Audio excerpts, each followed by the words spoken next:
Bab 196, semua akan menjadi batu loncatan bagi suamiku, sang pewaris suci yang berang-berang. Negara bagian tengah, dikelilingi oleh pegunungan abadi, warisan Dongfang telah bertahan selama puluhan ribu tahun, hingga 100.000 tahun. Secara alamiah menempati gua surga tanah terberkati. Tidak kalah dengan sekte papan atas manapun. Ada lebih dari selusin Venaroh yang berkumpul di sini. Beberapa gunung abadi dipenuhi dengan energi spiritual yang melimpah, hanya sedikit lebih rendah dari tanah suci. Banyak aula kuno berada di atas pegunungan abadi, banyak tempat yang mengibarkan bendera dengan huruf Dongfang. Lapisan-lapisan arai saling terhubung, sedemikian rupa sehingga bahkan orang bijak tidak akan berani memasuki gerbang gunung dengan paksa. Namun saat ini, di puncak utama, banyak tetua keluarga Dongfang berwajah merah dan berleher tebal karena gelisah. Dongfang Mingyue, yang memegang pedang terbang, terus-menerus dikritik oleh sekelompok tetua dan kepala keluarga. Saya memilih pasangan Daois saya. Mengapa Anda harus ikut campur? Dongfang Mingyue, menghadapi tuduhan itu, sama sekali tidak takut. Meskipun para tetua ini berada di alam pemusnahan tingkat 9, semangatnya tidak berkurang. Jika kamu memilih talent dari Provinsi Tengah, itu akan baik-baik saja.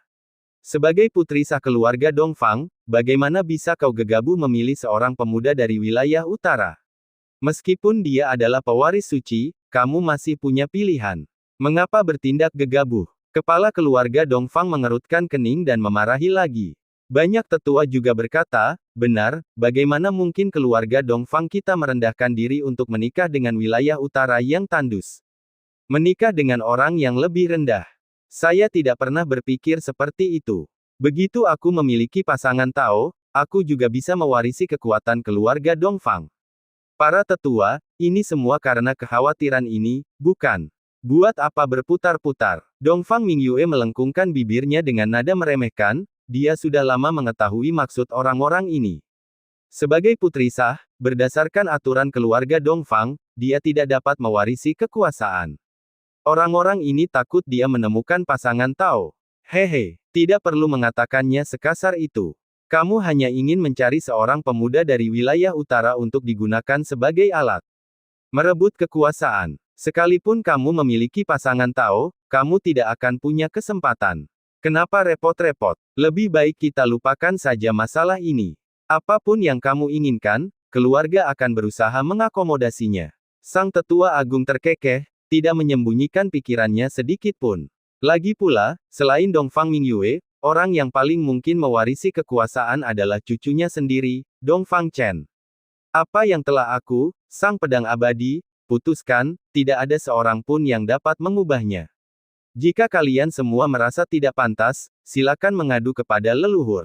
Jika leluhur juga berpikir apa yang telah kulakukan, sang dewa pedang, adalah salah, maka mulai hari ini, aku, sang dewa pedang, akan meninggalkan keluarga Dongfang begitu saja. Sejujurnya, aku bahkan tidak peduli dengan kekuatan ini. Dongfang Mingyue mengernyitkan dahinya, tak henti-hentinya menatap tajam ke arah para tetua. Oh, kamu tidak mengincar kekuasaan keluarga.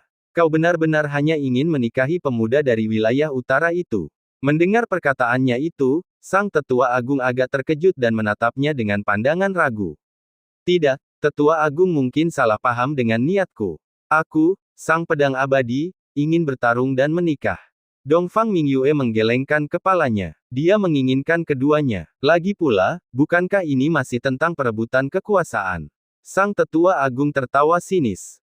Kita akan melaporkan masalah ini kepada leluhur sendiri, dan biarkan leluhur yang memutuskan. Anda boleh mengundurkan diri sekarang. Kepala keluarga mengerutkan kening, tidak mau meneruskan pertengkaran. Terutama tidak dengan junior ini. Dia tidak peduli siapa yang akan mengambil alih keluarga Dongfang di masa depan, apakah itu Dongfang Chen atau Dongfang Mingyue, itu tidak menjadi masalah baginya. Hanya saja sang tetua agung telah mengerahkan banyak tetua lain untuk mendukung Dongfang Chen. Terlebih lagi, karena aturan keluarga, Dongfang Mingyue secara alami dirugikan. Meskipun bakatnya lebih baik dari Dongfang Chen, pada dasarnya dia adalah seorang wanita, tidak cocok untuk memimpin keluarga Dongfang. Kecuali jika dia memiliki pasangan Tao untuk mengambil alih kekuasaan. Kalau dia menemukan boneka, lalu memanipulasi sesuatu dari belakang, meski memanfaatkan celah, itu bukan tidak mungkin. Selamat tinggal. Melihat ini, Dongfang Mingyue tidak membuang kata-kata dan langsung berbalik untuk pergi. Tanpa mempedulikan bagaimana para tetua menentang, dia telah mengambil keputusan. Orang-orang ini selalu menganggap wilayah utara tandus, dan bakatnya tidak seberapa. Namun jika mereka melihat suaminya, itu pasti akan mengejutkan mereka. Memperoleh tubuh Dao, memiliki kemampuan ilahi bawaan yang menantang surga, hanya dengan sekali pandang, dia bisa mempelajari keterampilan ilahi tingkat surga milik keluarga Dongfang. Seorang jenius seperti itu, bagaimana mungkin dia menjadi orang yang sia-sia seperti yang mereka katakan? Setelah meninggalkan aula besar, ditonton oleh mereka dari garis keturunan langsung keluarga Dongfang. Dongfang Mingyue merasa sangat frustrasi. Dia langsung berkata kepada mereka, "Aku, Dewa Pedang, sudah memutuskan pernikahan ini. Pengantin prianya adalah Tuan Muda Gu dari wilayah utara keluarga Gu. Namun, kata-kataku tetap berlaku. Jika, saat mempelai pria tiba di provinsi tengah, ada yang mengalahkannya, maka pernikahan ini batal." Setelah ragu sejenak, dia akhirnya memutuskan dan membiarkan orang-orang ini menyebarkan berita itu. Tidak banyak orang dari provinsi tengah yang mampu mengalahkannya. Bagaimana mungkin mereka bisa melampaui keinginan hatinya? Dulu ketika dia berada di luar keluarga Gu, selama serangan terakhir yang dia rasakan, dia bahkan berencana untuk menangkapnya dengan 2 jari. Dia hanya menggunakan harta karun ajaib pada akhirnya untuk menyelamatkan mukanya. Kekuatannya sebenarnya, mungkin mampu melintasi 2 alam besar. Itu adalah level mengerikan yang bahkan tidak dapat dicapai oleh talenta provinsi tengah. Tunggu saja 1 atau 2 tahun lagi, saat dia berhasil mencapai alam tak terbatas tingkat ke-7. Kekuatan ledakan sesungguhnya yang dapat dilepaskannya setidaknya adalah kesempurnaan kelas 8, bahkan mungkin mampu bersaing dengan kelas 9 tanpa terkalahkan. Bahkan di antara para pewaris suci dari 4 tanah suci agung, berapa banyak yang dapat memenuhi keinginan hatinya? Para tetua terlalu sering menindas. Baiklah, kalau begitu dia akan menjadi terkenal kali ini. Biarkan berita tersebar, persiapkan talenta-talenta itu. Pada saat itu, untuk menjadi batu loncatan yang paling cocok bagi keinginan hatinya. Jika itu dia, pasti tidak akan ada masalah. Dongfang Mingyue menggumamkan kalimat ini dan kemudian pergi, kembali ke gua tempat tinggalnya sendiri di bawah tatapan heran para penonton. Meskipun tindakannya pasti akan membawa masalah bagi suaminya. Masalah seperti itu seharusnya tidak menjadi masalah baginya. Menghadapi para jenius di kelas 6 atau bahkan 7, dia yakin dia bisa menekan mereka dengan mudah, sama seperti menekan dirinya. Dan masalah-masalah yang disebut ini akan menjadi batu loncatan baginya di negara bagian tengah, dan membangun reputasinya. Pada saat yang sama, itu juga akan menghilangkan kemarahan di hatinya. Tidak mengizinkannya terlibat dalam kekuatan keluarga Dongfang. Lalu dia bersikeras memperjuangkannya. Tidak mengizinkannya memilih suaminya sendiri. Dia ingin membuat pilihannya sendiri. Tak seorang pun bisa ikut campur, sekalipun itu leluhur. Lagi pula, dia bisa meninggalkan keluarga Dongfang jika sudah sampai pada titik itu, dan begitu kultivasinya sudah cukup, kembali ke keluarga Dongfang dan tampar semua orang. Namun leluhur mungkin tidak akan melakukan hal itu. Berpikir demikian, ia memutuskan untuk mencari kesempatan bertemu dengan leluhur dan memberitahukan kepadanya tentang keadaan suaminya yang sebenarnya. Baru saja di hadapan para tetua itu, meskipun mereka memfitnahnya, Dongfang Mingyue tidak mengungkapkan bahwa suaminya memiliki tubuh Dao yang diperoleh. Dia pun tidak menyingkapkan kemampuan ilahi bawaannya yang menantang surga. Lagi pula, orang-orang ini tidak benar-benar berpikir dia telah memilih seorang suami dari domain utara demi kebaikannya sendiri. Mereka semua punya motif tersembunyi. Sementara itu, di pegunungan keluarga Dongfang, tempat yang dijaga sangat rapat, tempat orang bijak berjubah merah dengan hormat melakukan penghormatan seremonial kepada seorang lelaki tua yang duduk bersila di atas panggung batu. Apa yang terjadi? Bicarakan saja. Gadis ini, mengapa dia tiba-tiba memperoleh pasangan Tao setelah keluar sekali? Apakah kamu tidak mengawasinya? Lelaki tua itu bertelanjang dada dan hanya mengenakan celana panjang kasar meskipun rambutnya sudah putih, memiliki otot-otot yang proporsional, tidak menonjol, tetapi menyembunyikan kekuatan yang mengerikan. Secara fisik saja, dia sempurna. Di sampingnya tergeletak pedang terbang yang agak rusak, kualitasnya tidak diketahui. Menghadapi orang bijak berjubah merah, dia mengernyitkan alisnya dan langsung bertanya. Mengenai pertanyaan leluhur, menurutku, apa yang dilakukan Ming Yue tidak salah.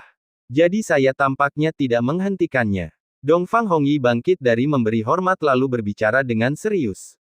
Oh, bagaimana mungkin, anak laki-laki dari domain utara itu tidak sederhana. Mendengar hal ini, leluhur kelima keluarga Dongfang menjadi tertarik. Dia mengangkat sebelah alisnya dan mendesak untuk mendengar rinciannya. Ya, anak itu, dia adalah tubuh Dao yang diperoleh. Kemampuan ilahi bawaannya benar-benar menantang surga. Hanya dengan sekali pandang, dia mencuri jurus ilahi tingkat surga milik keluarga Dongfang kita, bayangan 1000 pedang.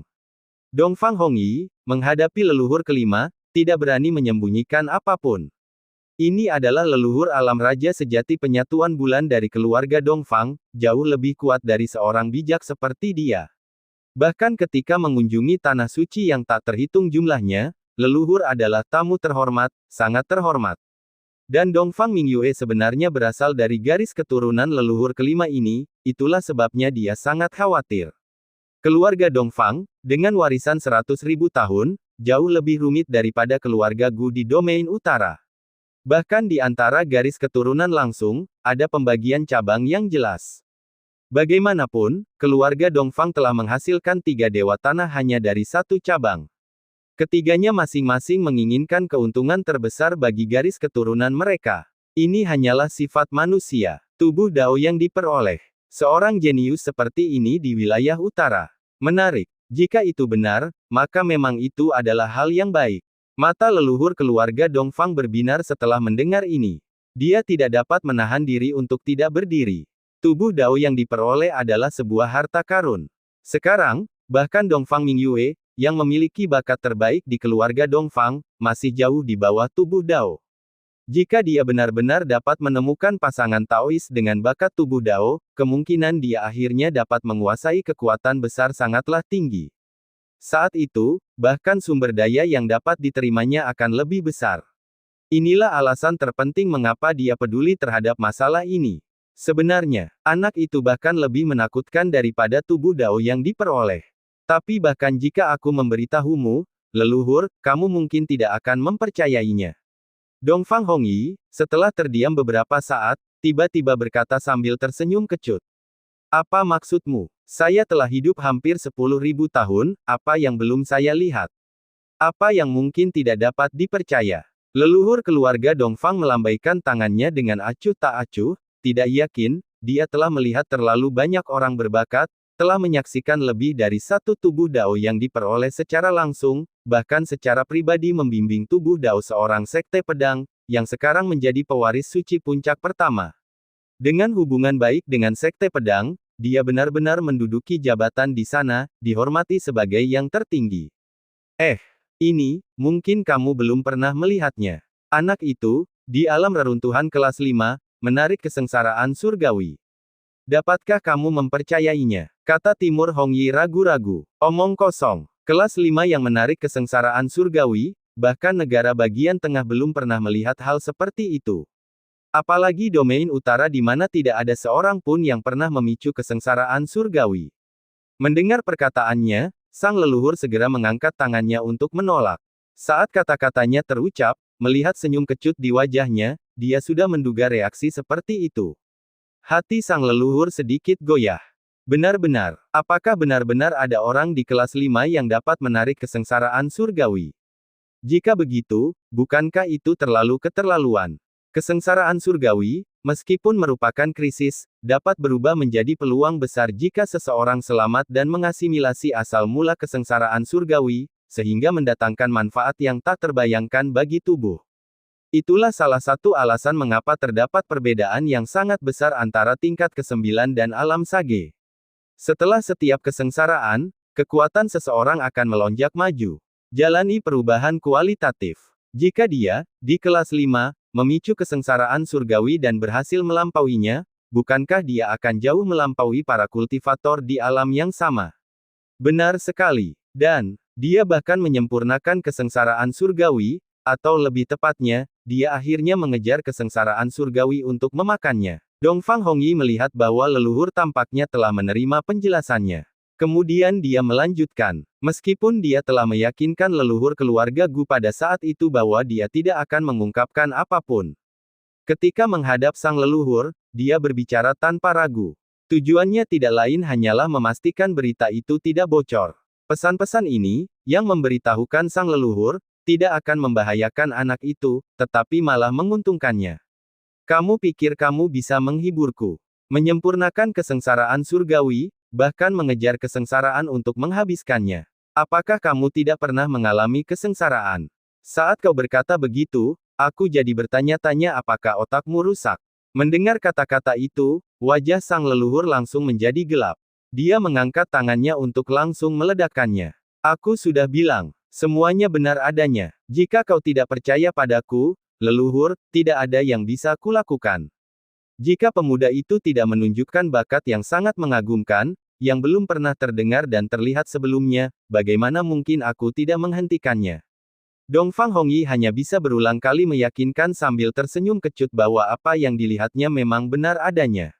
Lagi pula, apa alasannya berbohong kepada leluhur? Atau berbohong tentang hal yang tidak masuk akal tersebut kepada leluhur? Lupakan. Saya pikir kamu telah tertipu. Itu hanya semacam tipuan, yang meniru kesengsaraan surgawi. Atau mungkin suatu kesempatan duniawi, yang terlalu mirip dengan kesengsaraan surgawi, yang menyebabkan Anda salah menilai. Pada saat itu, kamu pasti takut dengan kesengsaraan itu dan tidak memasuki jangkauannya, kan? Sang leluhur melambaikan tangannya dengan acuh tak acuh, sama sekali tidak mempercayai masalah tersebut dan sebaliknya menyarankan penjelasan yang masuk akal. Aku tidak terlalu dekat. Dongfang Hongyi tertegun sejenak, lalu berkata dengan tepat. Bagaimanapun, itu adalah ujian surgawi, mengapa dia mau mempertaruhkan nyawanya, bahkan rekan Daois Gu tidak akan berani melangkah dalam jangkauannya. Benar sekali kalau begitu. Tidak merasakannya dengan seksama, salah menilai adalah hal yang wajar. Aku tidak akan menyalahkanmu untuk ini. Bagaimanapun, jika itu memang tubuh Dao yang diperoleh, leluhur akan mendukung gadis itu untuk mengabaikan pendapat orang lain. Mendengar ini, sang leluhur mengangguk, percaya bahwa penilaiannya sendirilah yang benar. Dia melambaikan tangannya, mengirim Dongfang Hongyi keluar dari hutan. Ia lalu duduk kembali bersila di tempat asalnya dan menggelengkan kepala sambil tertawa mengejek diri sendiri. Benar-benar berani mengatakan apa saja. Dia hampir percaya pada grade 5 yang menyebabkan kesengsaraan surgawi.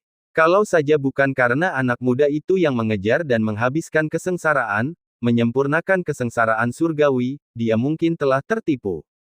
Bagaimana itu bisa terjadi? Namun, bakat tubuh Dao memang merupakan kejutan yang tidak terduga. Kalau saja gadis itu memiliki pasangan Taois dengan bakat tubuh Dao, dia tidak akan keberatan membantu mereka berdua untuk mengambil alih kendali keluarga Dongfang. Dia juga bisa mendapatkan lebih banyak sumber daya kultivasi di masa mendatang, bahkan mungkin mencoba mencapai alam tanah abadi. Saat sang leluhur melambaikan tangannya, Dongfang Hongyi muncul puluhan mil jauhnya di langit. Menatap ke arah sang leluhur, dia tak dapat menahan diri untuk mendesah.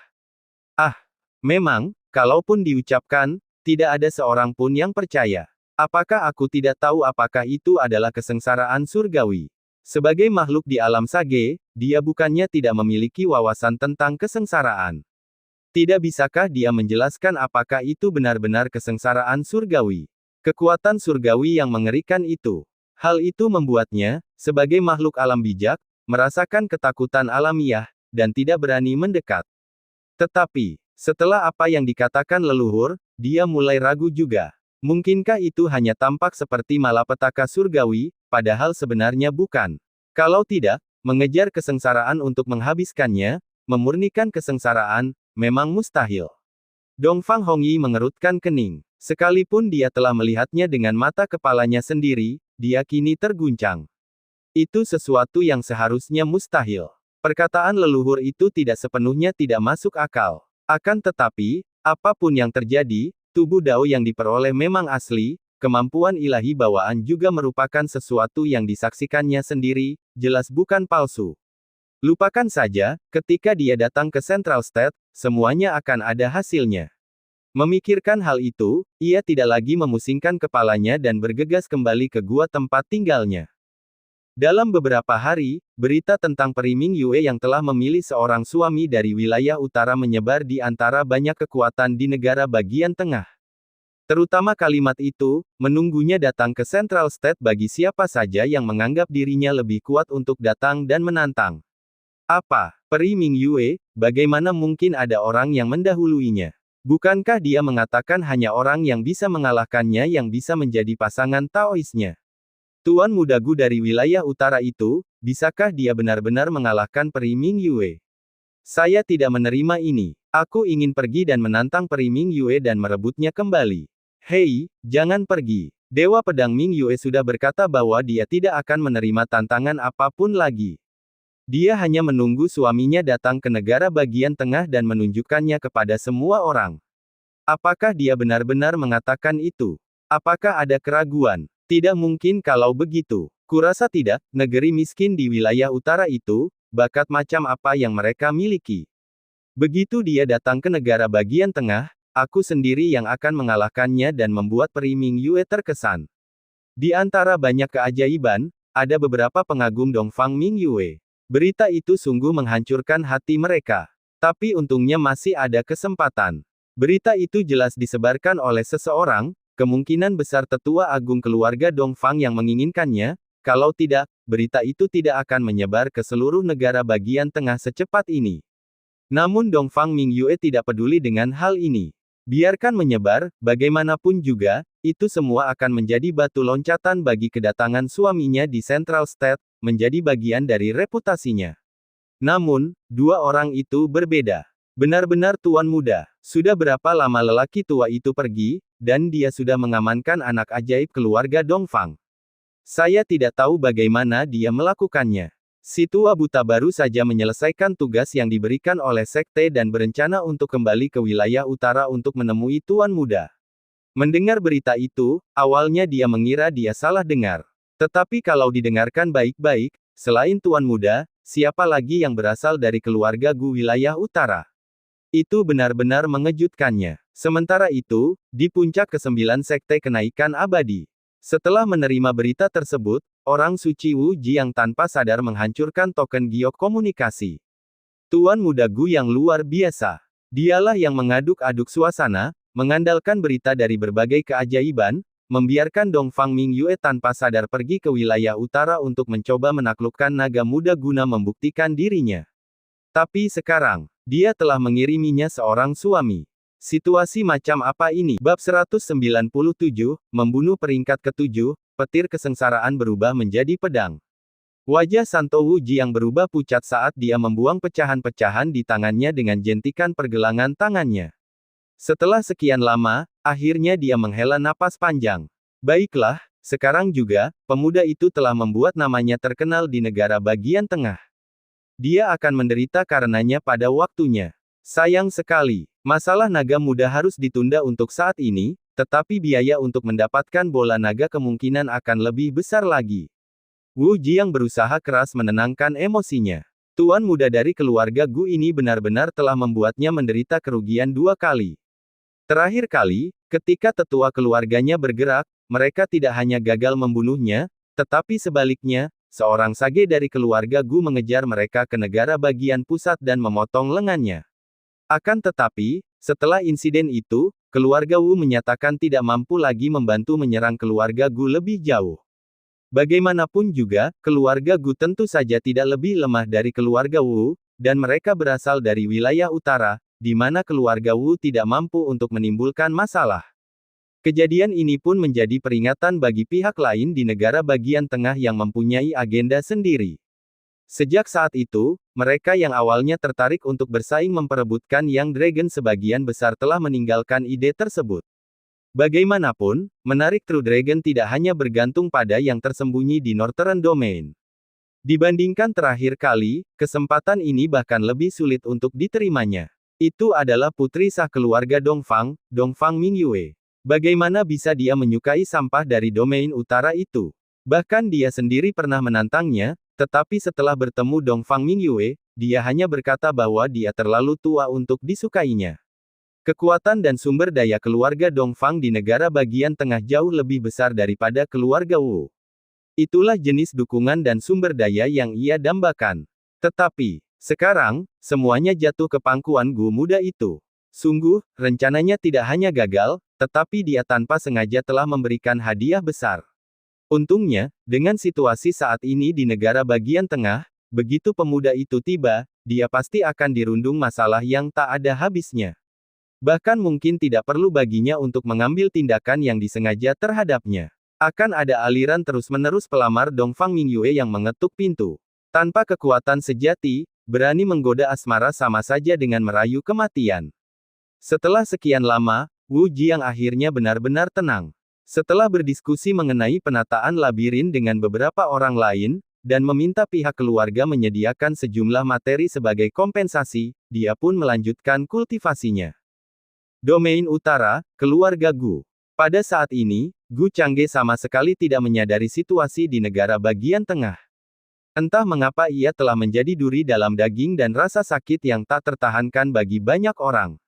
Namun, meski dia sadar, dia tidak peduli. Sejak awal, dia tidak pernah menganggap serius orang jenius lainnya. Saat ini, tulang akarnya sudah lebih dari 700, dan dia tidak jauh dari meraih keberhasilan kecil dalam tubuh sucinya. Bagaimana dengan para jenius? Berapa banyak orang dengan tubuh Dao yang diperoleh di negara bagian tengah? Apakah mereka pernah melihat tubuh suci? Setelah menyelesaikan seharian berkultivasi, Gu Changge melihat sisa 50.000 poin atributnya. Dia mempertimbangkan apakah akan menukar beberapa eliksir untuk Wang Yue dan Little Han Han. Saat dia tengah mempertimbangkan apakah dia harus menyimpan sejumlah poin atribut sebagai cadangan, suara leluhur bergema di telinganya. Sepertinya tidak perlu ragu lagi.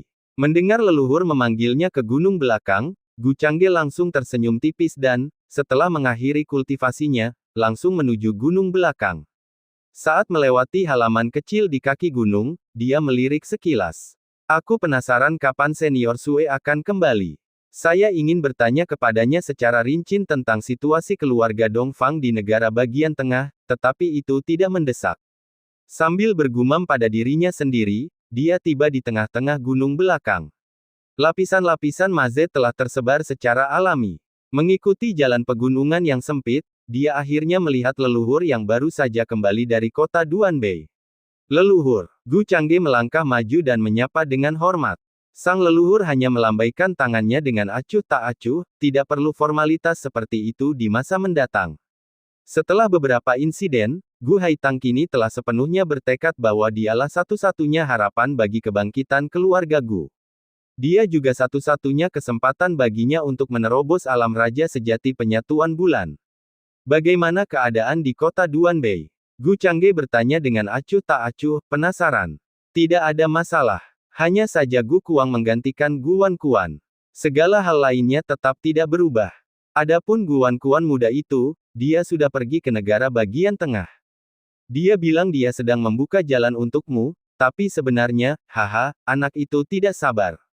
Setelah kelas 9, dia tidak bisa lagi maju dalam kultivasinya di wilayah utara, hanya di negara bagian tengah dia bisa memperoleh peningkatan. Tapi itu juga bagus. Dengan dia pergi ke Central State terlebih dahulu, Anda akan mendapat dukungan saat pergi ke sana juga. Sang leluhur menjawab pertanyaannya sambil dengan santai menyimpan alat pancingnya. Sayangnya, pancing itu kembali kosong, tanpa ikan apapun. Setelah meletakkan tongkat itu ke samping, dia mengangkat tangannya, dan permukaan danau terbelah menjadi dua, memperlihatkan dua binatang iblis di dasarnya. Sama seperti terakhir kali, dua binatang iblis alam tak terbatas kelas ke-7 kini tak bisa bergerak karena terikat rantai energi spiritual di dasar danau. Rantai energi spiritual menembus tubuh dan tulang binatang iblis, mengakibatkan rasa sakit yang menusuk tulang dengan gerakan sekecil apapun, dan mereka bahkan tidak dapat mengerahkan energi spiritual mereka sendiri. Sayang sekali, aku bermaksud menangkap beberapa lagi untukmu kali ini. Namun, di kedalaman No Masterland, seekor Great Demon tampaknya merasakan sesuatu yang tidak beres dan mengeluarkan peringatan dengan auranya. Saya hanya bisa membawa pulang keduanya. Ucap Gu Haitang sambil menunjuk ke arah dua binatang iblis kelas ke-7 sambil menggelengkan kepalanya tak berdaya. Namun, Tidak apa-apa, memang tidak nyaman bagiku untuk bertindak. Tapi sekarang Gu Kuang ada di kota Duanbei, kurasa dia bisa menyiapkan beberapa binatang iblis untukmu. Jika kamu tidak ingin melakukan perjalanan itu, kamu dapat meminta seseorang membawa binatang iblis kembali ke sini. Khawatir kalau dia menganggapnya tidak cukup, Gu Haitang melanjutkan. Dipahami. Gu Changge menganggukkan kepalanya, dia menyadari situasi di kota Duanbei. Kedua klan tampaknya memiliki pemahaman yang sama. Di antara alam yang sebanding, baik klan manusia atau klan iblis, bahkan jika korbannya tinggi, itu tidak akan memerlukan campur tangan monster tua. Namun Anda tidak bisa selalu membiarkan monster tua menargetkan generasi muda, atau pihak lain akan menjadi gelisah juga. Dua binatang iblis alam tak terbatas kelas 7 sudah bisa menghasilkan cukup banyak origin. Ujar Gu Changge lalu bersiap untuk bergerak. Sang leluhur berencana menggunakan energi spiritual seperti terakhir kali untuk mengungkap kelemahan fatal binatang iblis ini baginya. Namun Gu Changge angkat bicara, aku ingin mencoba kekuatan yang bisa kumiliki sekarang. Melihat hal itu, tentu saja sang leluhur menahan diri untuk tidak campur tangan. Sebaliknya, dia diam-diam menonton dari samping. Tidak peduli seberapa keras kedua binatang iblis itu memohon belas kasihan, Gu Changge tidak keberatan. Antara klan manusia dan klan iblis, pertikaian yang tiada habisnya telah lama mengikis rasa kasihan. Kalau dia jatuh ke tangan klan iblis, sudah barang tentu satu-satunya hasilnya adalah dirobek-robek dan dimakan, permohonan minta ampun akan sia-sia. Di bawah tatapan memohon dari dua binatang iblis itu, Gu Changge hanya mengangkat tangannya sedikit dan seketika petir kesengsaraan pun terbentuk. Melihat kejadian itu, pupil kedua binatang iblis mengecil. Merasakan petir kesengsaraan yang mengerikan di tangannya, mereka pun terjatuh ke tanah sambil gemetar hebat. Salah satu binatang iblis berbicara dalam bahasa manusia, meskipun tidak lancar, keterkejutannya masih jelas, kesengsaraan surgawi, tidak mungkin, bagaimana mungkin klan manusia menguasai kesengsaraan surgawi. Dibandingkan dengan ras manusia, binatang iblis merasakan beberapa kali, bahkan 10 kali, lebih banyak ketakutan terhadap kesengsaraan surgawi. Naluri melarang mereka menghadapi otoritas surgawi yang begitu cemerlang. Gu Changge melemparkannya begitu saja, lalu petir kesengsaraan menyambar salah satu binatang iblis alam tak terbatas tingkat ke-7. Seketika, busur listrik menyambar tubuh binatang itu, mengakibatkan warna hitam hangus. Sepertinya sambaran petir kesengsaraan ini paling-paling hanya akan menyebabkan luka ringan. Gu Changge sedikit mengernyit, tidak puas dengan kekuatannya. Saat ini kamu hanya berada di alam reruntuhan kelas 5. Ada dua alam besar yang berbeda di antara keduanya, dan terlebih lagi, ini melawan binatang iblis, bukan seseorang dari klan manusia. Mendengar perkataannya itu, sang leluhur pun menghiburnya dari samping. Anak ini benar-benar telah menetapkan tujuannya terlalu tinggi. Bagi seorang kultivator alam reruntuhan kelas 5, sekadar lolos dari binatang iblis kelas 7 sudah merupakan hal yang layak dibanggakan. Namun dia mengeluh tentang kekuatan tekniknya yang tidak memadai. Tetapi sang leluhur tahu bahwa ini bukanlah kekuatan penuhnya. Sebelum ini, petir kesengsaraan di langit telah mengembun, dan bahkan binatang iblis tingkat ke-7, sekali diselimuti, pasti akan mati. Gu Changge mengabaikan kata-kata leluhur dan sekali lagi memadatkan bola petir kesengsaraan. Namun kali ini, dia secara sadar menggunakan jiwa ilahinya untuk mengendalikan bentuk petir kesengsaraan. Tak lama kemudian, petir kesengsaraan benar-benar berubah wujud menjadi pedang terbang, yang berputar dan berputar di tangannya seakan mencari sasaran. Bahkan leluhur keluarga Gu pun kehilangan kata-kata saat melihat ini. Anak ini, apakah petir kesengsaraan bisa digunakan seperti ini? Pergi. Mengikuti isyarat tangan Gu Changge, petir kesengsaraan berbentuk pedang terbang berubah menjadi seberkas seperti ular petir, langsung menusuk binatang iblis yang disebutkan sebelumnya. Hanya pada saat kontak, pedang terbang yang dibentuk oleh petir kesengsaraan menembus dagingnya. Begitu pedang terbang itu memasuki tubuhnya, pedang itu langsung meledak, berubah menjadi petir kesengsaraan yang menyebarkan ritme Tao yang merusak di dalam. Dalam hitungan detik, organ dalam binatang iblis itu hancur. Setelah satu serangan, binatang iblis kelas 7 kehilangan nyawanya, hanya mampu berteriak kesakitan. Setelah mati, tubuhnya masih memancarkan kilat, sehingga membuat siapapun enggan menyentuhnya. Sekarang kekuatannya sudah tepat. Gu Changge melihat ini dan menyeringai kecil, cukup senang dengan hasil serangan ini. Karena serangan ini dapat langsung membunuh binatang iblis kelas 7, itu sudah cukup untuk membunuh seorang kultivator kelas 7. Tentu saja, binatang iblis dikendalikan oleh leluhur dan tidak bisa bergerak sama sekali. Jika itu pertarungan sungguhan, mungkin akan sedikit lebih merepotkan. Tetapi, dengan kekuatan ilahi transendensi yang dimilikinya, siapa yang dapat menghindarinya? Setidaknya 3 jaminan kena. Petik 2. Kelopak mata leluhur keluarga Gu berkedut, dia membuka mulut tetapi menyadari dia tidak punya nasihat untuk diberikan. Lagi pula, selain dia, mungkin tidak ada orang kedua di dunia yang mampu melakukan hal seperti itu. Setelah mendapatkan pengalaman, Gu Changge sekali lagi menggunakan petir kesengsaraan untuk memadatkan pedang terbang. Namun kali ini, dia mencoba mengisinya dengan kekuatan pedang. Dengan dukungan Sword Force, kekuatan pedang ini meningkat lebih dari 50%. Menyerang dengan santai, binatang iblis kedua mengalami nasib yang sama. Tuan rumah telah membunuh binatang iblis alam tak terbatas tingkat ke-7, hadiah poin atribut, 100.000. Tuan rumah telah membunuh binatang iblis alam tak terbatas tingkat ke-7, hadiah poin atribut, 100.000. Host memiliki poin atribut yang tersisa, 250.000. Melihat perintah sistem yang muncul, Gu Changge merasa cukup puas. 250.000 poin atribut, yang 100.000 akan digunakan untuk menukar eliksir untuk leluhur, dia masih akan memiliki 150.000 poin atribut. Jika semuanya ditukar dengan pil tulang akar, itu hampir akan cukup untuk menumpuk tulang akarnya hingga 800, mencapai tubuh suci sukses kecil. Teknikmu ini, konsumsi energi spiritualnya sepertinya sama dengan petir kesengsaraan biasa. Leluhur keluarga Gu, setelah menontonnya tampil 2 kali, agak terkejut saat menemukan masalah penting. Konsumsinya memang mirip. Memadat petir kesengsaraan, lalu menggunakan kekuatan jiwa ilahi untuk membentuknya menjadi pedang terbang. Mengenai konsumsi energi spiritual, hampir tidak ada perbedaan. Gu Changge mengangguk sedikit. Apakah itu berarti pemandangan petir kesengsaraan yang melanda seluruh surga itu bisa juga tercapai? Sang leluhur bertanya dengan agak ragu. Terhadap pertanyaan leluhur, dia tidak menjawab tetapi hanya menjentikkan jarinya.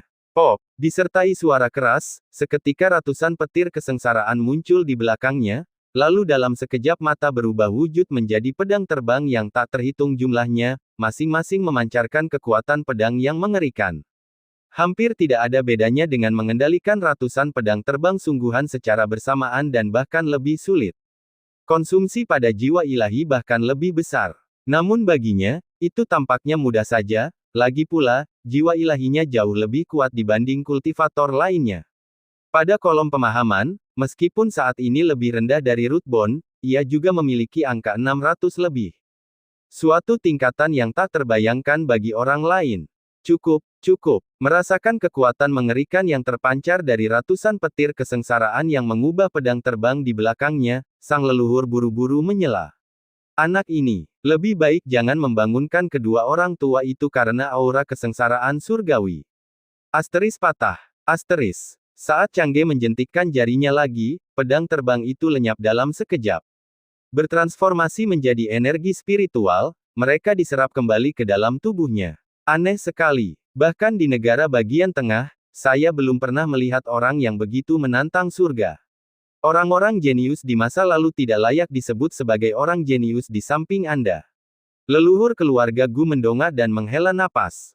Menurutnya, para jenius yang pernah menggemparkan Central State tak lebih dari sekadar kentut jika dibandingkan dengan junior keluarganya ini. Dia sekarang berada di alam reruntuhan kelas 5 dan sudah menunjukkan kekuatan seperti itu. Teror macam apa yang akan dia alami jika suatu hari dia berhasil naik ke kelas 9 atau bahkan lebih tinggi? Menyapu Central State sudah dekat. Tetapi apakah teknik ini memerlukan gerakan khusus? Leluhur keluarga Gu tiba-tiba bertanya. Bukan itu maksudnya, ini hanya untuk keren saja. Entah aku menjentikkan jariku atau tidak, aku bisa menggunakannya. Changge menggelengkan kepalanya, berbicara dengan sangat serius. Untuk sesaat, leluhur keluarga Gu kehilangan kata-kata. Memanfaatkan momen keheningan sang leluhur, pikirannya diam-diam menebus ramuan. Penukaran, pil tulang akar tingkat ke-4 plus 1, 5 buah, ramuan dikirim ke ruang sistem. Total poin atribut yang digunakan, 100.000. Poin atribut yang tersisa untuk tuan rumah, 150.000. Karena berada di depan leluhur, dia membuat sedikit pertunjukan. Dia sengaja memancarkan ritme Tao yang unik dari teratai emas tingkat 12. Melihat ini, sang leluhur menahan napas dan menyaksikan dengan tenang, mengetahui bahwa ia sedang menggunakan kekuatan asal untuk memadatkan pil ajaib. Benar saja, setelah beberapa saat, Changge mengeluarkan sebuah kotak kayu dengan jentikan tangannya dan menaruh 5 eliksir di dalamnya. Aksinya benar-benar meyakinkan. Tidak peduli berapa kali aku melihatnya, aku tidak bisa memahaminya. Bagaimana mungkin ada kemampuan ilahi bawaan yang menentang surga di dunia ini? Dan bukan hanya satu, kemampuan ilahi bawaan lainnya juga sama-sama menantang surga. Melihat hal ini, leluhur keluarga Gu pun terkagum-kagum dalam hati. Bahkan sebagai makhluk dari alam petapa, dia tetap tidak dapat memahami apapun meskipun dia berkonsentrasi penuh. Dia hanya tahu bahwa di bawah ritme Tao itu, pil dapat dikentalkan. Namun, melihat 5 eliksir di dalam kotak kayu yang diserahkannya, leluhur itu mengerutkan kening. Menurut apa yang kita sepakati sebelumnya, untuk 2 binatang iblis kelas 7 ini, 4 atau 3 eliksir sudah cukup. Kebaikan ini sangat saya hargai, tapi saya tidak bisa membiarkanmu menunda kemajuanmu sendiri. Changge tersenyum dan menggelengkan kepalanya, masih banyak origin power yang tersimpan. Aku bahkan tidak bisa menghabiskan apa yang telah kuhabiskan. Jika leluhur dapat menerobos lebih cepat, itu akan sangat bermanfaat bagi keluarga Gu dan untuk perjalananku selanjutnya ke negara bagian tengah. Setelah mendengar ini, Gu Haitang terdiam beberapa saat sebelum meminum ramuan itu. Menatap pil-pil bening di dalam kotak kayu itu, masing-masing dengan 5 pola misterius di atasnya, dia tak dapat menahan diri untuk bergumam, sungguh, surga memberkati keluarga Gu, surga memberkatiku. Dengan adanya anak ini di keluarga Gu, bagaimana mungkin keluarga Gu tidak makmur? Dan bagaimana mungkin dia tidak maju lebih jauh dan menerobos alam raja sejati penyatuan bulan? Bahkan, dia sekarang memendam ambisi yang liar. Jika keadaan terus seperti ini, apakah alam raja sejati penyatuan bulan akan menjadi batasnya? Bisa tidak. Dengan ramuan anak ini, dia bahkan mungkin bisa menciptakan tubuh Dao yang diperoleh. Pada saat itu, bahkan alam abadi tanah tidak akan berada di luar jangkauannya. Leluhur, menurutmu berapa banyak lagi eliksir yang kamu butuhkan untuk menembus alam raja sejati penyatuan bulan? Changge bertanya, melihatnya tengah berpikir keras. Mungkin, 5 lagi seharusnya sudah cukup. Awalnya, aku hanya selangkah lagi untuk menembus alam raja sejati, tetapi tulang akarku membatasiku, menghentikanku di tengah jalan. Tentu saja aku bisa mencoba lagi, tapi aku tidak ingin berakhir seperti kedua orang tua itu, gagal menerobos dan menghabiskan masa hidupku. Itulah sebabnya aku kembali ke domain utara lebih awal. Sekarang tulang akarku sudah membaik, mungkin aku sudah bisa mengambil langkah itu. Jika aku punya 5 eliksir lagi, aku yakin 80% aku bisa menembus alam raja sejati dalam waktu 10 tahun.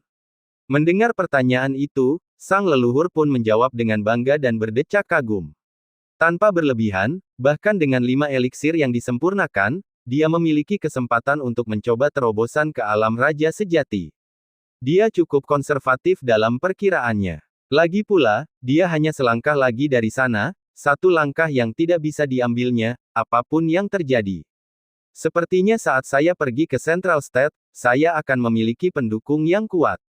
Changge mengangguk sedikit dan berkata sambil membungkuk. Jangan khawatir, bahkan jika aku tidak berhasil menembus alam raja sejati, aku pasti akan melindungimu tanpa cedera di negara bagian tengah. Siapapun di keluarga Gu bisa mati, tapi kamu tidak bisa. Tatapan mata Gu Haitang sungguh serius. Bahkan jika sesuatu terjadi padanya sebelum menerobos alam raja sejati, dia tidak akan tinggal diam. Bahkan kedua orang tua di peti mati hitam itu akan melakukan apa saja yang mereka bisa untuk membantu. Leluhurnya terlalu serius. Jika leluhur tidak ada urusan lain, bolehkah aku pamit? Changge berkata sambil tersenyum paksa, merasa bahwa segala sesuatunya belum mencapai titik itu. Baiklah. Leluhur keluarga Gu mengangguk sedikit, dengan santai menggunakan energi spiritual untuk memproses 2 binatang iblis. Setelah mengambil barang-barang berharga dan memberikannya kepada Changge, dia mengizinkan barang-barang itu disimpan di Space Ring dan berpamitan. Dia memperhatikan sosok pemuda itu yang menjauh hingga tak terlihat lagi, lalu kembali sadar. Dengan lambaian tangannya, ia mengembalikan danau yang terbelah itu ke keadaan semula. Dengan dua tubuh binatang iblis ini di sini, kurasa ikan-ikan ini tidak akan menggigit untuk sementara waktu. Setelah bergumam sendiri, Gu Haitang langsung mengambil ramuan itu dan pergi langsung ke peti mati hitam. Ia membanggakan pil-pil itu kepada dua peti mati hitam dan, setelah beberapa lama, akhirnya ia berbaring di peti mati hitamnya sendiri dan mulai memurnikan eliksir. Anak ini sedang naik daun. Aku perkirakan dalam 1 atau 2 tahun, dia akan mencapai alam tak terbatas tingkat 7. Aku tidak boleh ketinggalan. Untungnya, aku sudah menyiapkan material surgawi dan harta karun bumi yang dibutuhkan untuk terobosan. Begitu dia pergi ke negara bagian tengah, itu akan menjadi waktuku untuk menerobos.